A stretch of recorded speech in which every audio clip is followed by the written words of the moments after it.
1 फरवरी 2003 ये वो दिन था जब अंतरिक्ष विज्ञान के इतिहास में एक बेहद दर्दनाक पन्ना जुड़ा। Columbia space shuttle tragedy. आज की इस चर्चा में हम इस घटना की तह तक जाएंगे, खासकर एरोस्पेस सेफ्टी के नजरिए से। आइए देखते हैं कि उस दिन आखिर क्या हुआ था और इस दुर्घटना से विज्ञान और सुरक्षा के क्षेत्र में हमने क्या नए पाठ सीखे। खैर, इस विश्लेषण की शुरुआत मिशन स्पेशलिस्ट कल्पना चावला की कुछ बेहद प्रेरणादायक शब्दों से करते हैं। उन्होंने कहा था कि जब हम तारों और आकाशगंगाओं को देखते हैं तो महसूस होता है कि हम किसी एक जमीन के टुकड़े से नहीं, बल्कि इस पूरे सौरमंडल से जुड़े हैं। ये विचार बाखूबी दर्शाता है कि अंतरिक्ष अन्वेषण यानी स्पेस एक्सप्लोरेशन मानव जाति के लिए कितना व्यापक और जरूरी है। तो इस चर्चा के मुख्य बिंदु रहेंगे: पहला, कोलंबियाज फाइनल साइंटिफिक मिशन; दूसरा, anatomy of the physical failure; तीसरा, सिस्टमैटिक कम्युनिकेशन ब्रेकडाउन; और चौथा, सेफ्टी रिफॉर्म्स एंड लेगेसी। शुरुआत करते हैं पहले हिस्से से, Columbia's final scientific mission, the scientific value of STS-107। ये मिशन कितना बड़ा और महत्वपूर्ण था, इसका अंदाज़ा इस बात से लगाया जा सकता है कि महज 16 दिनों के अंदर लगातार 80 प्रयोग किए गए थे। इनमें लाइफ साइंसेज और फ्लूइड फिजिक्स पर काफ़ी जोर दिया गया था। 3D प्रोस्टेट कैंसर स्टेरॉइड्स पर अध्ययन, फूलों की खुशबू में आने वाले बदलाव को मापना और कीटों के साथ साथ ऑर्गेनिक क्रिस्टल्स पर हैरान करने वाले प्रयोग इसका हिस्सा थे। साथ ही स्पेस हैब के जरिए दुनिया भर के छात्रों ने इन वैज्ञानिक खोजों में बढ़ चढ़कर हिस्सा लिया था। अब एक सवाल उठता है कि ये माइक्रोग्रेविटी रिसर्च आखिर है क्या और इतनी ज़रूरी क्यों है। दरअसल पृथ्वी पर सेल्स लेबोरेटरी में सिर्फ 2D लेयर्स में बनते हैं, वहीं अंतरिक्ष के वेटलेस एनवायरनमेंट में यानी माइक्रोग्रेविटी में ये आसानी से 3D स्फीरॉइड्स का आकार ले लेते हैं। ये स्फीरॉइड्स हमारे शरीर की ट्यूमर से काफ़ी मिलते जुलते हैं। इस अनूठे दृष्टिकोण ने मेडिकल रिसर्चर्स को ट्यूमर के विकास को समझने के लिए एक पूरी नई दिशा दी। और इस सब में एक बेहद आश्चर्यजनक वैज्ञानिक तथ्य सामने आया। कोलंबिया की उस भयानक दुर्घटना के बाद भी एल्यूमिनियम कैनिस्टर्स में रखे गए जिंदा राउंडवर्म्स बच गए थे। उन्हें केवल थोड़ा बहुत हीट डैमेज हुआ था। ये माइक्रोग्रेविटी प्रयोगों का एक ऐसा नतीजा था जिसे मलबे से बचा लिया गया। और कमाल की बात यह है कि 2011 में इन्हीं राउंडवर्म्स के वंशजों को एंडेवर स्पेस शटल पर दोबारा अंतरिक्ष में भेजा गया। आगे बढ़ते हैं दूसरे भाग की ओर, anatomy of the physical failure, the microscopic origin. सिर्फ 750, ये कोई आम आंकड़ा नहीं है, बल्कि उस मलबे का वजन ग्राम में दर्शाता है जिसने इस पूरी त्रासदी की शुरुआत की। महज 750 ग्राम का एक छोटा सा फोम का टुकड़ा फ्लाइट सेफ्टी के लिए कितना घातक साबित हो सकता है, ये सच में कल्पना से परे है। एक और बड़ा विरोधाभास देखिए।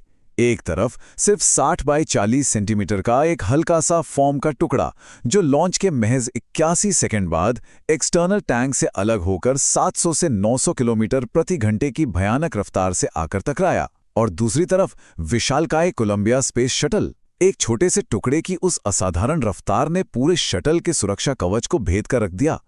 कोलंबिया एक्सीडेंट इन्वेस्टिगेशन बोर्ड यानी CAIB की रिपोर्ट के मुताबिक ये विनाश एक तय क्रम में हुआ।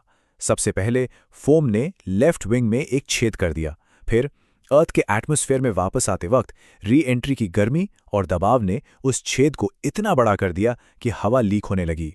इसके नतीजे स्वरूप सूटकेस के आकार का थर्मल इंसुलेशन टूटकर गिर गया और आखिर में बाहरी आग और अत्यधिक गर्म गैसेज शटल के अंदर प्रवेश कर गईं।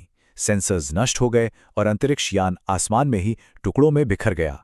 अब आते हैं तीसरे भाग पर, systemic communication breakdown, organisational blind spots.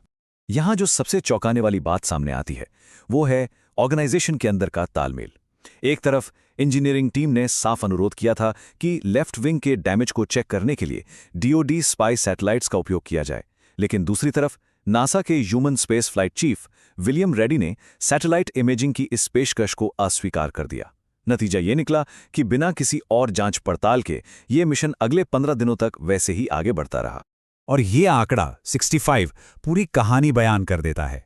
Report के अनुसार पिछले 79 उपलब्ध मिशन लॉन्चेस में से 65 बार पहले भी ऐसी ही फोम स्ट्राइक्स देखी गई थी।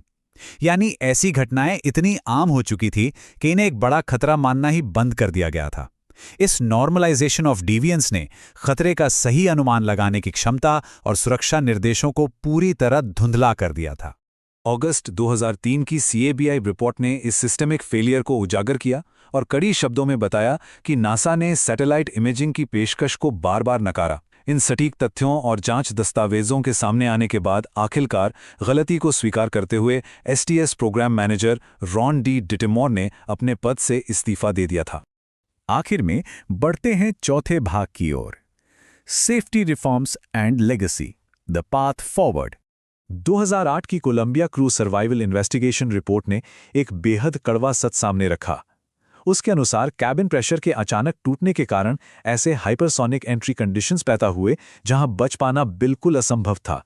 इसका सीधा अर्थ यह है कि क्रू मेंबर्स की मृत्यु कुछ ही सेकंड्स में हो गई थी। अगर कैबिन में बेहतर सामग्री या नई तकनीक भी होती तो उस चरण पर जान बचाना किसी भी तरह संभव नहीं था। हालांकि इस त्रासदी के बाद कड़े सुरक्षा सुधार लागू किए गए। 2003 में CAIB की जांच रिपोर्ट आने के बाद इस घटना की पुनरावृत्ति रोकने के लिए शटल फ्लीट को लगभग 2.5 साल के लिए रोक दिया गया। इस दौरान फॉर्म रैम के डिज़ाइन को पूरी तरह बदला गया। इन सब सुधारों के साथ STS प्रोग्राम दोबारा शुरू हुआ और 30 साल में 135 मिशंस पूरे करने के बाद 2011 में समाप्त हो गया। लेकिन कोलंबिया और उसके क्रू मेंबर्स की विरासत सिर्फ इन सुधारों तक सीमित नहीं है। कल्पना चावला का भारत में महिला शिक्षा के प्रति जो जुनून था वो आज भी जिंदा है। उनके करनाल के टैगोर बाल निकेतन स्कूल की छात्राएं आज भी नासा के समर स्पेस प्रोग्राम्स में हिस्सा लेती हैं। एक वैज्ञानिक सम्मान के रूप में मार्स पर उतरने वाली एक जगह को कोलंबिया मेमोरियल स्टेशन का नाम दिया गया और सूर्य की परिक्रमा करते हुए एक एस्ट्रॉयड का नाम 51826 कल्पना चावला रखा गया है। तो इस चर्चा को समाप्त करते हुए एक विचारोत्तेजक सवाल यहां बनता है, क्या मानव ज्ञान की सीमाओं को और आगे बढ़ाने में जो अंतर्निहित जोखिम शामिल है वो एक अनअवॉइडेबल लेकिन आवश्यक कीमत है जो हमारी प्रजाति को आगे ले जाने के लिए चुकानी ही पड़ती है? इन तथ्यों और आंकड़ों का गहरा अध्ययन करने के बाद यह निश्चित रूप से गौर करने लायक प्रश्न है। इस विश्लेषण में साथ जुड़ने के लिए धन्यवाद।